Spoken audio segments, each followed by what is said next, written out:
Most people think karma is something outside of them, like an invisible record book that keeps score of their mistakes and rewards. They imagine karma as punishment waiting to arrive or luck waiting to be delivered. Because of this belief, they focus only on actions.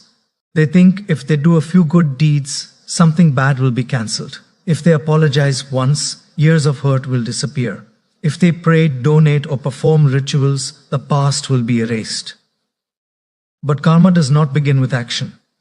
Karma begins much earlier, in a place most people avoid looking at. It begins with awareness. Before any action happens, something else happens silently. A thought arises, an emotion follows, an intention forms, and only then does action take shape. Karma is not just what you did.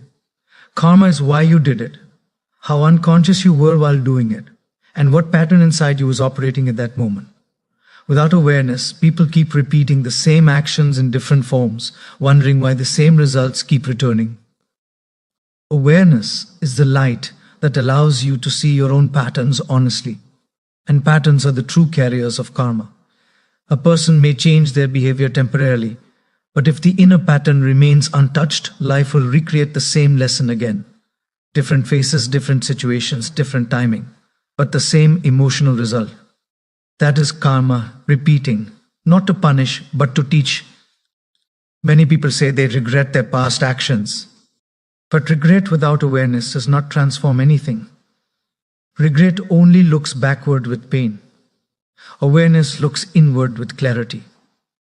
When awareness is present, you stop asking why life is happening to you and start asking what inside you is being revealed through this situation. Awareness begins when you stop defending yourself. As long as you justify your actions, karma stays active. As long as you blame circumstances, people, or fate, the pattern remains protected. Awareness requires humility. It requires the courage to say, something in me contributed to this.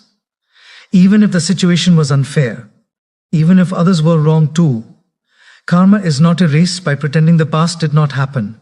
It is softened when you fully understand how it happened, when you see clearly how fear shaped your choices, how ego guided your words, how insecurity influenced your reactions, how ignorance allowed harm. Something changes inside. The same impulse no longer controls you blindly.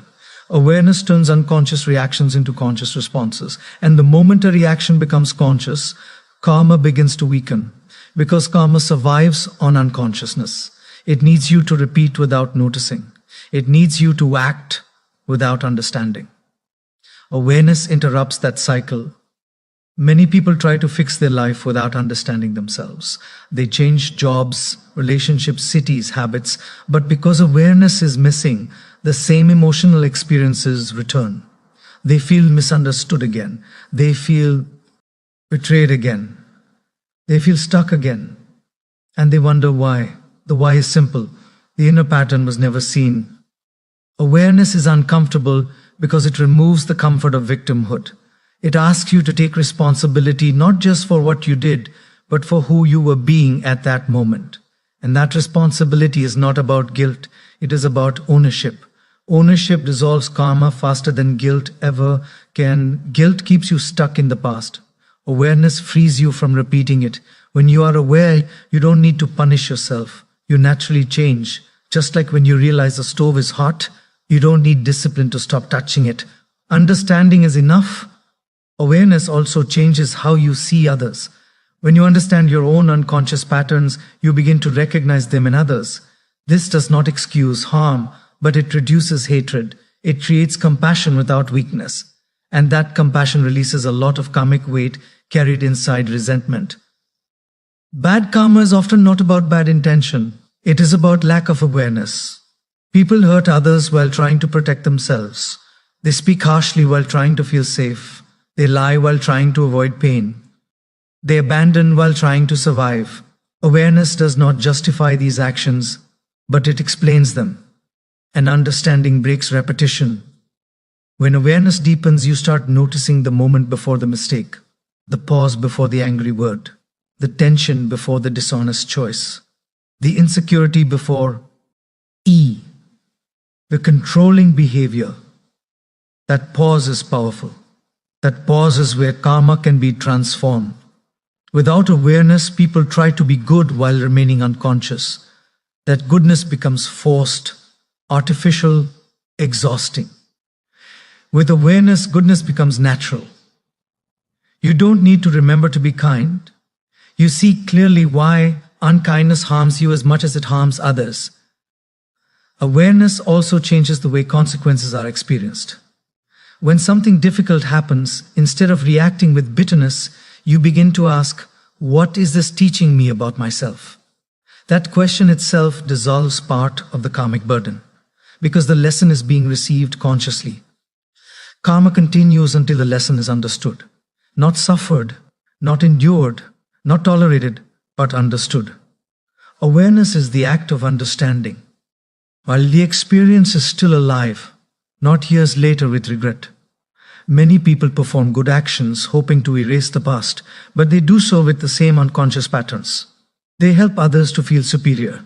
They give to feel important. They apologize to escape guilt. These actions look positive, but the inner pattern remains unchanged. Karma remains active. When awareness is present, even small actions become transformative. A sincere apology spoken with understanding heals more karma than 1,000 empty rituals. A quiet change in behavior dissolves more karmic weight than public displays of goodness. Awareness also reveals that karma is not personal, it is mechanical. Lick, E. Gravity. It responds to patterns, not identities. You are not being targeted, you are being mirrored. Life shows you yourself through experiences, and awareness allows you to read that mirror without fear. As awareness grows, judgment reduces. You stop judging yourself harshly. You stop judging others blindly. Judgment keeps karma alive because it freezes identity. Awareness allows movement. When people say they want to erase bad karma, what they really want is relief from inner suffering. And inner suffering reduces not when the past has changed, but when the present is understood. Awareness brings you fully into the present, and karma loses its grip in the present moment. Awareness also reveals how much of your suffering comes not from what happened, but from how you keep reliving it unconsciously. Old patterns replay through new situations. Old wounds speak through new conversations. Awareness catches this replay and gently stops it. There is a quiet dignity in awareness. It does not rush, it does not perform. It observes patiently. And that patience itself is healing, because karma is hurried. It repeats quickly when lessons are ignored. Awareness slows everything down. When awareness becomes a way of living, not just a moment of insight, life begins to change naturally. You choose differently, not because you are forcing yourself, but because you see clearly. You speak differently because you understand the impact. You act differently because you recognize old patterns. For they take control. Awareness does not erase the past like it never existed. It transforms the future by ensuring the past does not repeat itself. And when repetition stops, karma dissolves quietly, without drama, without punishment, without reward. Karma was never an enemy. It was a teacher waiting for awareness. And the moment awareness arrives, the lesson no longer needs to repeat. Regret is easy to feel. It comes naturally when something goes wrong. It comes when words hurt someone, when opportunities are missed, when anger wins, when silence causes damage. Regret arrives like a wave of emotion, heavy and uncomfortable, but familiar.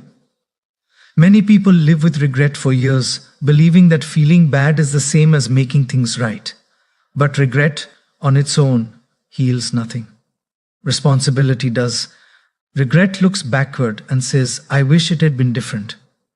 Responsibility looks inward and says, I must be different. That difference is everything. Regret keeps you emotionally tied to the past. Responsibility frees you from repeating it. Most people confuse regret with accountability. They think that because they feel guilty, they have paid some internal price. But guilt without responsibility becomes self-centered suffering. It focuses more on how bad you feel than on what needs to change.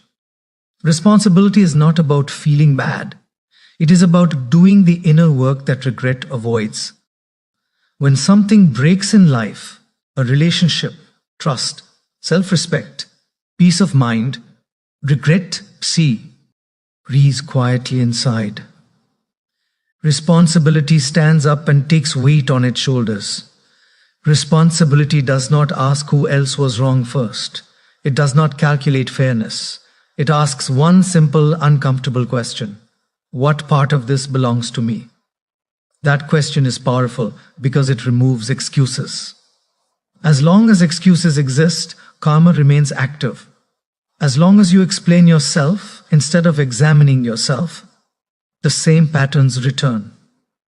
Responsibility ends the need for explanation and begins the process of transformation. Many people say, I know I was wrong, and they stop there. That is regret speaking. Responsibility goes further. It asks why you were wrong. What fear, insecurity, habit, or belief led you there? Without understanding the root, the same mistake will wear a different mask next time. Responsibility is not about blaming yourself harshly. Harsh self-blame is just another form of ego. Responsibility is calm, honest, and grounded. It accepts reality without drama. It does not defend the past. It does not decorate mistakes with justifications. When you take responsibility, you stop waiting for forgiveness to feel better. You stop needing others to understand your side. You accept that understanding yourself is more important than being understood. Regret often says, I didn't mean to hurt anyone. Responsibility says, impact matters more than intention. This shift alone heals more karma than years of emotional suffering. Because karma responds to awareness and responsibility. Why? Not excuses. Many people apologize repeatedly but never change their behavior. Their regret sounds sincere, but the pattern continues. Responsibility is visible through consistency. It shows up in changed responses, not emotional words. Responsibility also requires courage. It is easier to say circumstances forced me than to admit I lacked courage, patience, or clarity. It is easier to say anyone would have done the same than to say I chose the easier path. Responsibility removes the comfort of normalizing harm. When responsibility is avoided, regret turns into bitterness. People begin to resent the very situations they contributed to. They feel unlucky. They feel targeted. Responsibility breaks this illusion and returns power to where it belongs, within. Taking responsibility does not mean accepting abuse or carrying blame that isn't yours. It means recognizing your inner patterns even when others were wrong too. Two people can be wrong at the same time. Responsibility does not wait for perfect fairness. One of the deepest healing moments in life is when you stop saying, that's just how I am. Responsibility replaces that sentence with, this is what I need to work on. Identity softens. Growth becomes possible. Regret keeps you stuck in who you were. Responsibility allows you to become who you need to be. Regret says, I failed. Responsibility says, I learned. Responsibility also changes how you relate to pain. Pain stops being punishment and becomes information. Every full consequence carries a message about boundaries, awareness, values, or priorities. Regret feels the pain. Responsibility listens to it. When responsibility is taken sincerely, forgiveness becomes less urgent. You no longer chase closure from others. Your peace comes from alignment, not approval. Responsibility also heals relationships in ways regret cannot. Regret often demands reassurance. Responsibility offers reliability. People don't trust tears. They trust patterns. In families, regret sounds like silence filled with guilt. Responsibility sounds like changed behavior over time. In friendships, regret is emotional distance. Responsibility is showing up differently. In personal growth, regret is self-criticism. Responsibility is self-discipline with compassion. Many people fear responsibility because they think it will crush them. In reality, avoidance is heavier. Responsibility lightens the load because it removes repetition. When you learn the lesson, life stops repeating the test. Responsibility also restores self-respect. When you stop lying to yourself about your patterns, you regain inner dignity. You may not feel proud immediately, but you feel grounded. And grounding is more valuable than pride. Regret keeps asking, why did this happen to me? Responsibility asks, what is this asking of me? One question weakens you, the other strengthens you. When responsibility becomes a habit, karma changes direction. Life stops reacting to unconscious behavior and starts responding to conscious effort. Not immediately, not magically, but steadily. Responsibility also teaches patience. You stop expecting instant redemption. You accept that growth takes time. You become willing to sit with discomfort without running away or numbing it. True responsibility is quiet. It does not announce itself. It does not seek validation. It simply does the work day after day without drama. Regret wants relief. Responsibility wants alignment. Relief fades quickly. Alignment lasts. When you take responsibility, you stop negotiating with your conscience. You stop saying just this once. You stop postponing integrity. Responsibility also dissolves fear. When you know you are willing to face yourself honestly, there is less fear of consequences. Fear survives where avoidance lives. Many people spend years regretting one moment. Responsibility could transform that same moment into wisdom. The difference is action guided by awareness. Responsibility does not erase the past. It redeems it by extracting its lesson fully. When the lesson is learned, the past loses its power to control the present. Karma softens when responsibility becomes natural. Life no longer needs to teach through pain. It can teach through insight. Responsibility also deepens compassion. When you understand your own patterns honestly, you judge others less. You stop labeling people as bad and start seeing behavior as unconsciousness, seeking awareness. This does not make you weak. It makes you clear. Clear boundaries grow from clear responsibility. Regret isolates you inside your mind. Responsibility connects you back to life. You participate again, not as a victim of the past, but as a student of it. Responsibility is freedom disguised as burden. Once accepted, it becomes strength. And the moment responsibility replaces regret, healing begins with suffering once repeated. Most people believe goodness is something you do when life is going well, when the heart feels light, when circumstances are favorable. They wait for the right mood, the right moment, the right energy. But intentional goodness is different. It does not depend on comfort. It does not depend on applause. It is chosen deliberately, often when it is inconvenient, often when the old pattern is still whispering inside. Past patterns are stubborn. They repeat not because you are bad, but because they are familiar. The mind clings to what it knows, even if what it knows causes pain. Anger repeats because it once felt like protection. Avoidance repeats because it once felt like safety. Control repeats because it once felt like stability. These patterns were created to survive a moment in the past, but they continue to operate long after that moment has passed.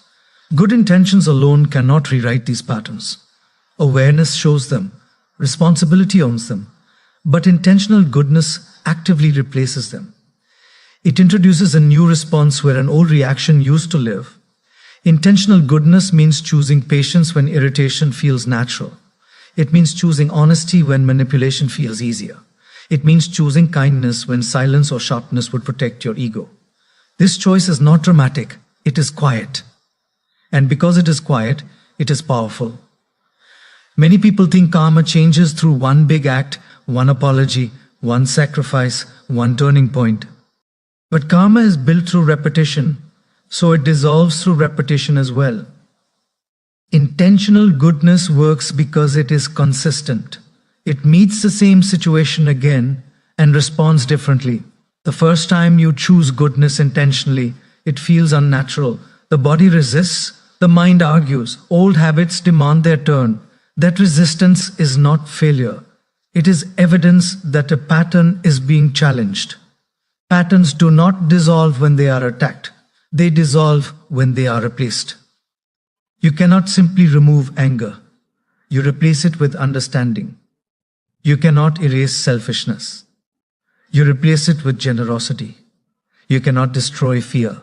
You replace it with courage, practiced gently. Intentional goodness is not weakness. It is discipline of the highest order. It requires more strength to stay calm than to explode. It requires more courage to speak kindly than to withdraw. It requires more awareness to listen than to defend. Many people say they are good at heart, but the heart alone does not rewrite karma. The heart must be trained into action. Intentional goodness is the bridge between inner values and outer behavior. When you repeatedly choose goodness with awareness, something subtle begins to change. The old impulse still arises, but it loses authority. It becomes a suggestion instead of a command. And in that gap, freedom grows. Intentional goodness also heals relationships in a way explanations never can. People do not need to hear how much you have changed. They feel it when your responses change. They feel it when safety replaces unpredictability. Sometimes intentional goodness will not be appreciated. It may even be misunderstood. This is where many people stop. They say, "What is the point of being good if it is not recognized?" But recognition was never the purpose. Transformation was. Goodness that depends on validation is still ego-driven. Intentional goodness is rooted in self-respect. You choose it because you no longer want to live from old patterns, not because you want to be seen as good. Intentional goodness also includes being good to yourself in ways you were not before, breaking self-punishment, ending negative self-talk, allowing rest without guilt. These are not luxuries, they are corrections to past inner harm. Past patterns are not only about how you treated others, they are also about how you treated yourself. Overworking, ignoring emotions, staying silent when boundaries were needed. Intentional goodness rewrites these patterns too. There is a quiet confidence that grows when you practice intentional goodness. You stop being afraid of your past because you are actively shaping your future. You stop replaying old mistakes because new behaviors are being installed. Intentional goodness also sharpens awareness. You become more present because each choice matters. Life stops being automatic. It becomes conscious. Sometimes intentional goodness means doing nothing when you want to react. Silence can be goodness. Restraint can be goodness. Walking away can be goodness. Goodness does not always look soft. Sometimes it looks like firmness without anger, honesty without cruelty, distance without resentment. When intentional goodness becomes a habit, karma begins to shift naturally. Situations change not because the world is different, but because you are. Life mirrors patterns, and when the pattern changes, the mirror reflects something new. Intentional goodness also brings peace that regret never could. Regret keeps reopening wounds. Goodness applied daily allows them to close. Many people wait to feel healed before they act differently. Intentional goodness understands that healing comes through acting differently. The past cannot be undone, but its influence can be shortened. Every intentional good act weakens the old storyline.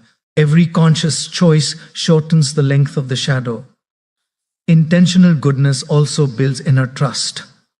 You begin to trust yourself because you see yourself choosing alignment even when it is hard. That trust is deeply stabilizing. When you trust yourself, fear reduces. When fear reduces, old patterns lose their fuel. Intentional goodness is not about becoming perfect. It is about becoming consistent. Even imperfect goodness, repeated over time, reshapes identity. Identity is not what you say you are. It is what you repeatedly choose under pressure. Intentional goodness, under pressure, rewrites identity at its core. You stop saying, "This is just how I am." You start saying, "This is who I am becoming." Karma responds to becoming, not wishing.